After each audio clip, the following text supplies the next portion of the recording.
Olá pessoal, aqui é o Carlos Martins para mais um vídeo de mercado em 5 minutos. Dessa vez para o dia 1º de setembro de 2016, com os fechamentos do dia 31 de agosto finalmente. Então, o que temos no gráfico mensal do Ibovespa aqui presente? Temos um leve rompimento dessa linha de tendência de baixa, tá? Que vem desde 2010.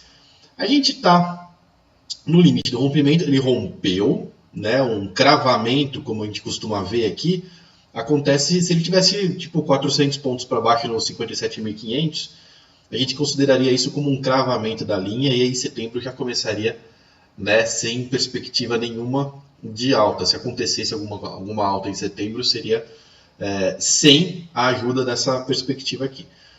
O que não foi o que aconteceu, ele deu uma rompida. Só que esse rompimento, por estar muito fraquinho, e aí eu vou ver agora também o gráfico semanal, vou mudar aqui para o gráfico semanal para a gente entender como é que está essa tendência. Então vamos ver aqui, ó, o gráfico semanal, o que ele fez? Ele volta para a linha de tendência, né, durante aqui a última semana, a penúltima semana de agosto, na semana passada, esses 3 dias aqui de agosto dessa semana, ele fica acima da linha, então ele passa a linha, faz um pullback e fica. Tá? Seguindo até a linha teórica aqui do Fibonacci Fan. Ele se segurou aqui na linha teórica do Fibonacci Fan. Tá confortável essa situação aqui para uma compra do Ibovespa? Não, não tá. Ele está no limite. Né? Não perdeu o mês de agosto, inclusive o mês de agosto ficou um tequinho para cima, tá? Mas ele está no limite. O que corrobora que uma alta do Ibovespa iria até os 62 mil pontos. Então seria uma alta prevista aqui de 4 mil pontos, uma alta mais tímida em relação ao tamanho da tendência que vai até os 75 mil pontos. Tá? Ele já subiu bastante, ele veio desde lá de baixo. Então esse movimento aqui abre uma possibilidade de alta até os 62 mil pontos, mas ao mesmo tempo coloca um stop, né, um suporte muito curto, tá, para o Ibovespa. Pelo fato dele estar em cima da linha do rompimento praticamente, né? Faz algumas semanas aí que ele rompeu, 4 semanas para ser mais preciso, mas pelo fato de ele estar colado ainda na linha do rompimento, não ter conseguido evoluir durante esse período, o próximo suporte lá dos 56 mil pontos está muito perto. Então, se ele perder, né, no começo de setembro aqui a linha de novo para baixo, né, e encostar aqui nos 56 mil pontos, ele vai estar próximo de desfazer esse sinal. Então, seria um ameaço, tá? Que ele vai dar na tendência, e se ele fizer mesmo essa volta para baixo da linha, ele não volta para a tendência de baixa, porque a tendência de baixa foi rompida, né? Isso é importante que a gente entenda que mesmo durante o mês de agosto, a máxima ela foi rompida, né? A tendência ela foi machucada, então a tendência de baixa voltar no Ibovespa agora é pouco provável, mas abrir uma tendência de alta nova é que é a questão, né? Se o Ibovespa vai ficar agora ao redor aí dos 50 mil pontos, entre 50 e 60 mil pontos, ele vai tentar subir forte. E essa subida forte que muita gente tende em olhar aqui para o gráfico, que eu não estou vendo. Tá? A gente tem claramente aí uma ruptura da tendência de baixa, então continuar caindo até os 20 mil pontos como estava desenhado não está mais, né? Mas tendência de alta forte não dá para ver aqui no gráfico, até pelo rompimento mensal super tímido do gráfico do Ibovespa. Vendo aqui o Ibovespa futuro diário, né, voltou a ter uma queda forte nesse dia 31 de agosto. Tá? Então o dia do impeachment, na verdade, levou aí o Ibovespa futuro a cair 2%, caiu bem mais do que o Ibovespa à vista, porque a queda principal dele foi agora no final do pregão, na última hora de pregão, quando o Ibovespa à vista já estava fechado. Né? Então pode ser que agora no dia 1º de setembro a gente tenha uma puxada do Ibovespa para baixo no começo do dia por causa disso. O Ibovespa caiu 1,15% no último dia do mês, o futuro caiu 2%. Voltou para a linha de suporte que ele já tinha testado na semana passada, então não é novidade. Tá? A novidade foi que ele desfez, né, o otimismo todo da segunda-feira, foi desfeito nessa quarta-feira. Então dentro da própria semana que a gente se anulou. Né? Não tem nenhum movimento longo, o Ibovespa futuro vai seguir o à vista agora, não tem outro caminho para ele. Tá? A gente está dependendo daqueles 2 gráficos, o mensal e o semanal do Ibovespa à vista, para tentar olhar alguma formação de alta que venha daí, né? Ele já rompeu a baixa, então a expectativa é que ele gere alta, de novo, né? Vou falar da provável tendência de alta. A expectativa é que ele gere uma tendência de alta, só que ele não gerou essa tendência ainda, certo? Então a indefinição é que é o mais provável pelo que a gente está lendo no gráfico até agora.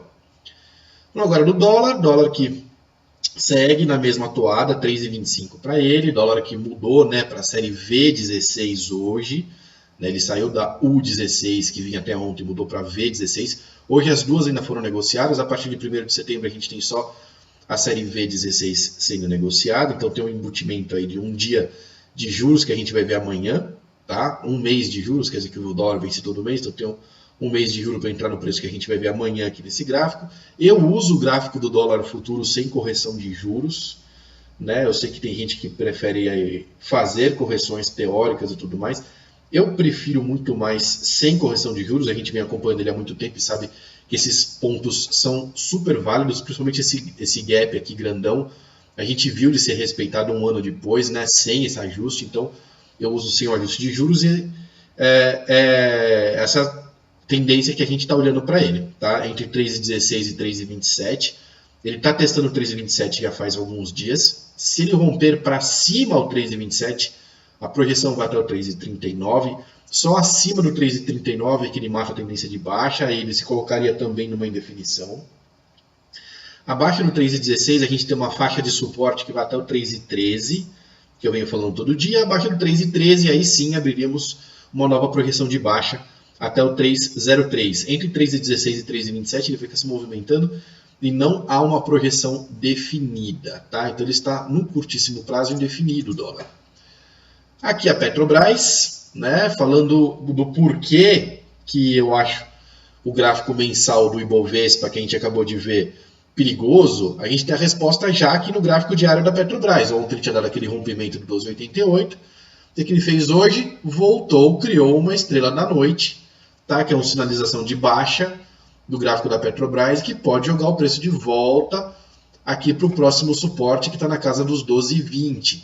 Né? Então a gente tem um sinal aí de fraqueza nesse gráfico da Petrobras, que ontem parecia ter rompido, fez até um gap para cima, os dois leilões para cima, né? E hoje já fecha o gap aí e desmancha esse rompimento que tinha feito, tá? Então a gente tem esse perigo, né, quando você está muito próximo da linha do rompimento.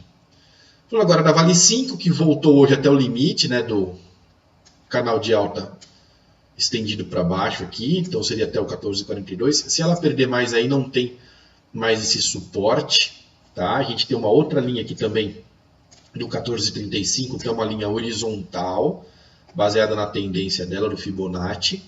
Então 14,35 vai ser o nosso ponto de apoio aqui. Se ela der uma quicada para cima já nesse dia 1º de setembro, beleza, continuamos dentro desse canal estendido. Tá? Esse canalzinho de alta que foi estendido para baixo porque ela perdeu o canal original que passava por aqui. Né? Esse aqui era o canal original, ela perdeu. Se ela continuar subindo, beleza, a gente tem até o 15,43 de novo de resistência. Se perder já o 14,35, então desmonta-se completamente essa tendência. Tá? E a gente fica esperando uma nova figura aparecer. A gente tem, ao que tudo indica aqui, um triângulo grandão, né, traçado, mas ela devia ter rompido essa figura antes para dar uma sinalização de venda mais forte. Do jeito que ela está aqui, ela pode realmente voltar. Então são coisas que não vale a pena a gente ficar montando agora. Tem uma figura só para seguir, que todas estão apontando para o mesmo objetivo.